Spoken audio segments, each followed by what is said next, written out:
大家好，欢迎来到神性空间。你可曾听过这样的传说？在高加索山脉之间，曾经生活着一群比我们高大数倍的巨人，他们力大无穷，能搬动千斤巨石，甚至掌握超越时代的建筑与天文智慧。当地人至今仍在炉火旁、村落间流传这些古老的故事。有人说，他们是人类最早的祖先之一；有人则认为，他们并非属于地球，而是外来的存在。今天我们要揭开的，正是隐藏在亚美尼亚、格鲁吉亚一带的高加索巨人文明之谜。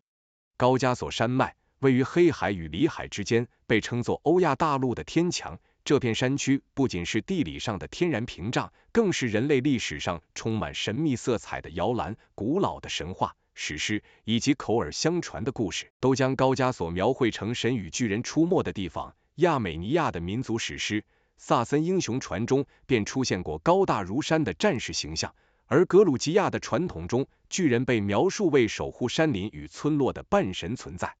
这些传说与我们熟悉的圣经创世纪中尼非林的故事竟有着惊人的相似。尼非林被记载为上帝的儿子们与人类女子所生下的巨人，他们在洪水之前曾活跃于地球，拥有强大的力量与智慧。当我们把这些线索拼凑在一起，就会发现高加索的巨人传说或许并不是单纯的民间幻想，而可能与更广泛的古代巨人文明记忆相关。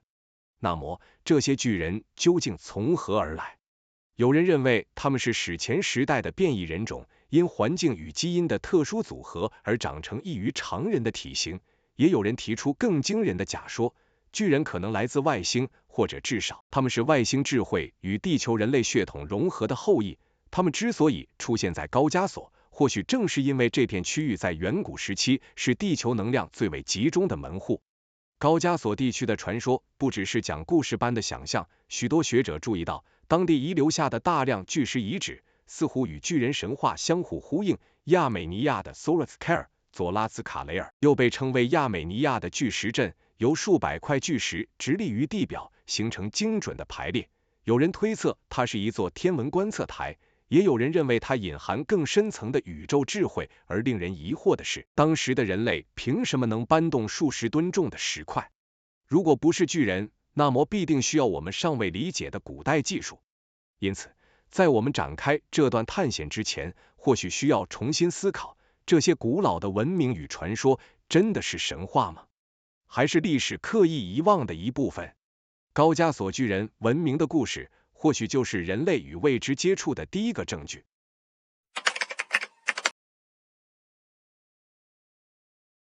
如果我们要探讨高加索巨人文明的真实性，就必须先从时间这个维度来追寻。学界普遍认为，高加索地区是人类文明的重要起源地之一。根据考古发现，这里至少在12000年前就已经有新石器时代的人群活动。而亚美尼亚与格鲁吉亚一带的山谷与高原，长久以来都是农耕与苜蓿的温床。甚至有学者提出，世界上最早的葡萄酒酿造就是在高加索诞生的。这意味着，这片土地从最初就承载着文明的火花。但如果将巨人传说与考古记录相互对照，就会发现一个耐人寻味的巧合：许多古老的叙述将巨人的存在时间指向洪水之前。换句话说，巨人文明可能活跃于更新世末期，约12000年前至8000年前之间。这段时期正好与冰河期结束，气候巨变相吻合。当冰川退却，新的生存空间被打开，人类与其他未知族群的活动范围也可能在此交错重叠。考古学上，高加索被认为是冶金技术的源头之一，最早的铜器、金器甚至青铜工艺都可能源自这里。这引出一个问题：在那么早的时代，人类真的已经能够发展出如此精致的技术吗？还是说，这些知识是从巨人文明继承而来？有些学者甚至怀疑，当地的冶金术与两河流域、安纳托利亚的文明有着千丝万缕的关联，而高加索可能就是知识与技术传递的中转站。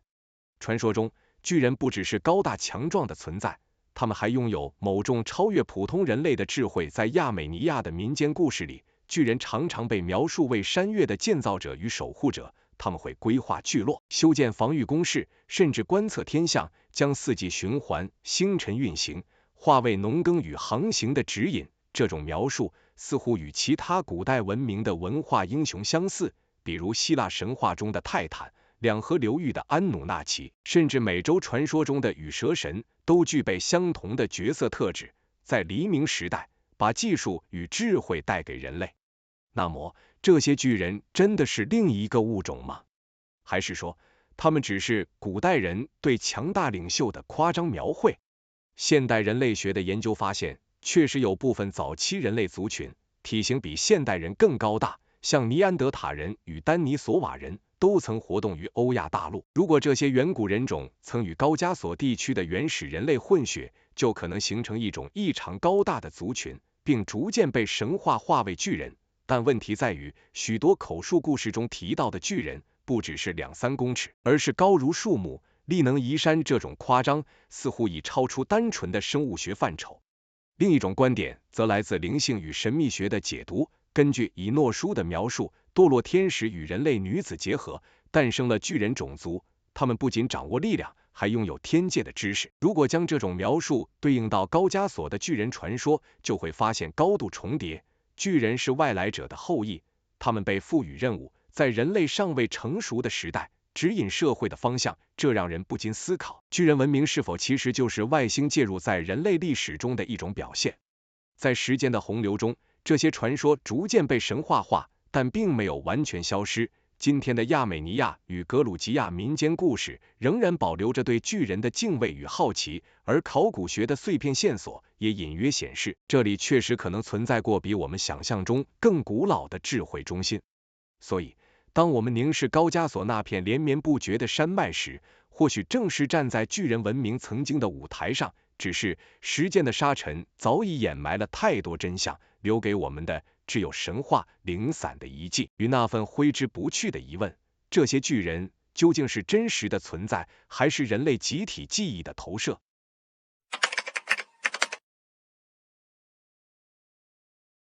当我们进一步探讨高加索巨人文明的可能面貌时，会发现它不仅仅是单纯的传说，而是隐含着对社会结构、建筑技术，甚至宇宙智慧的暗示。这些传说所勾勒出的巨人，并非只是一群高大魁梧的存在，他们似乎组成了一个有阶层、有秩序的文明体系。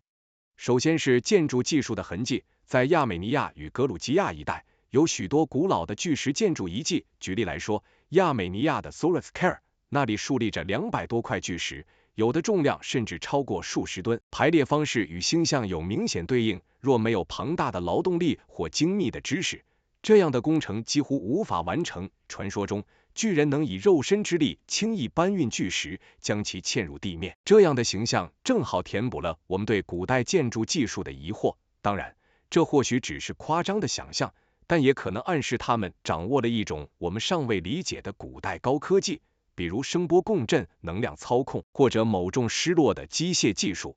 再看社会结构，在当地口述传说中，巨人常被描述为部落的守护者，他们不是与人类隔绝的种族，而是与人类共存，甚至通婚，诞生出混血的后代。这种描述似乎透露出巨人不只是传说里的怪力生物，而是承担着某种领袖与教师的角色。他们的身形与力量让他们成为天然的统治者，而他们所掌握的天文、农耕与冶金知识，又使他们成为社会的指引者。某种程度上，巨人文明很可能是一种半神社会，既属于人间，也与神秘力量相连。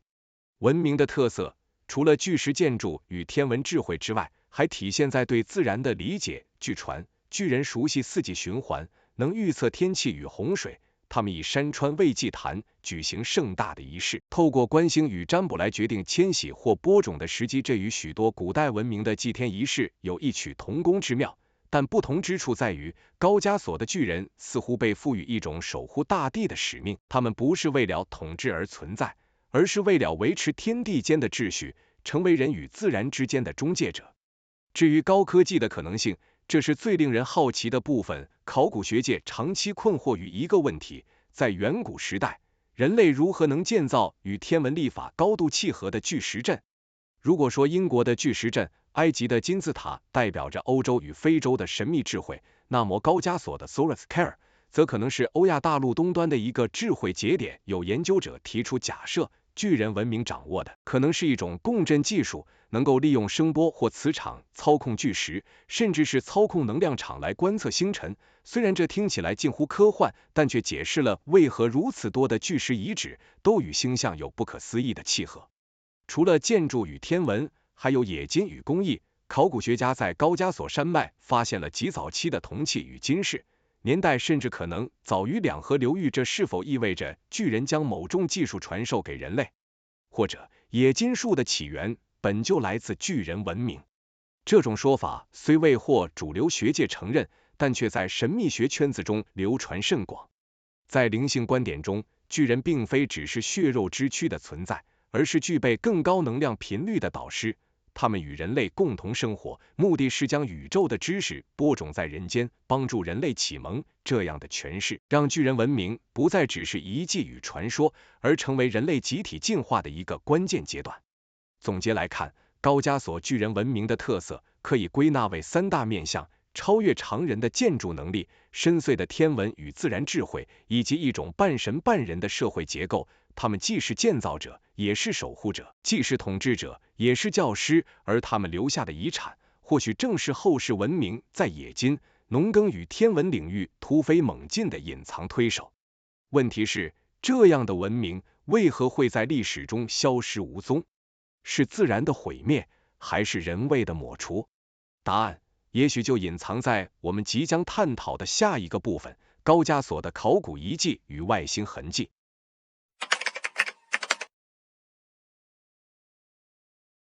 当我们试图寻找高加索巨人文明的实际痕迹时，最先映入眼帘的便是遍布亚美尼亚、格鲁吉亚一带的巨石遗址。这些遗址不仅是当地的文化象征，更因其神秘的排列方式与难以解释的建造技术，而成为研究者眼中不可忽视的未解之谜。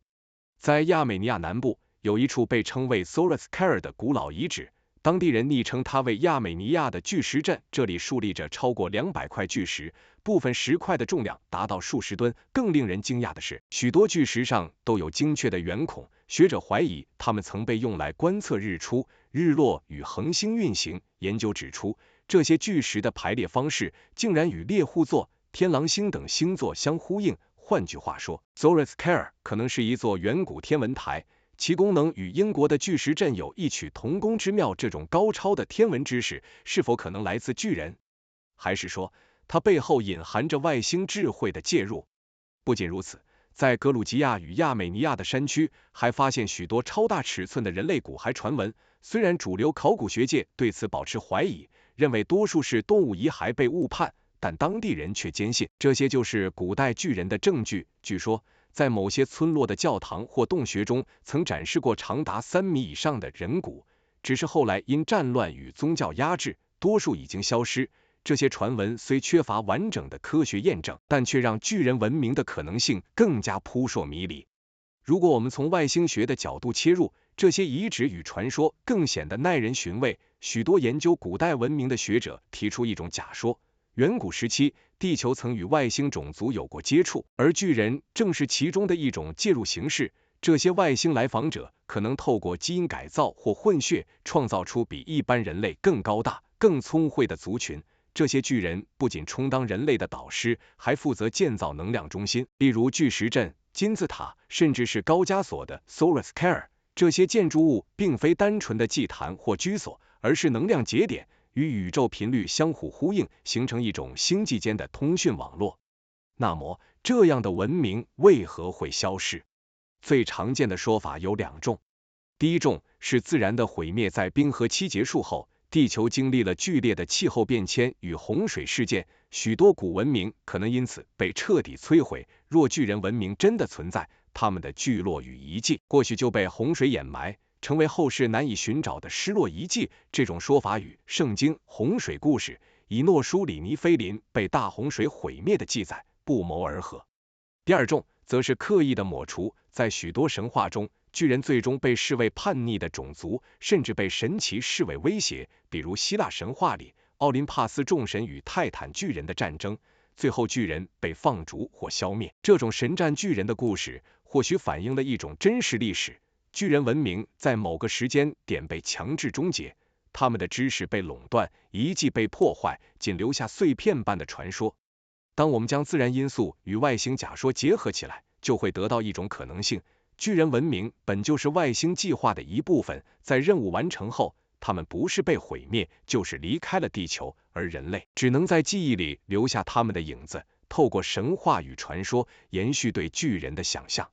这些推论虽然听来荒诞，却与世界各地的巨人神话产生了惊人的呼应。圣经的尼菲林、北欧的双巨人、美洲印第安传说中的红发巨人，几乎所有古文明都提到过巨人种族。这是否意味着巨人并非某个民族的独特想象，而是一段被全球遗忘的共同历史？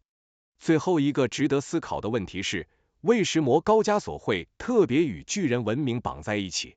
或许答案就在于这片山脉本身的地理位置，它位于欧亚大陆的交界，是人类迁徙、文明传播的枢纽，也是地球能量场的汇聚点。如果外星智慧要在人类历史中留下烙印，高加索或许正是最佳的舞台。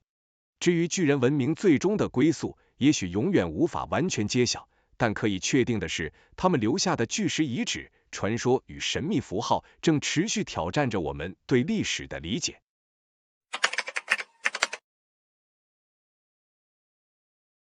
巨人文明真的就此成为尘土中的传说了吗？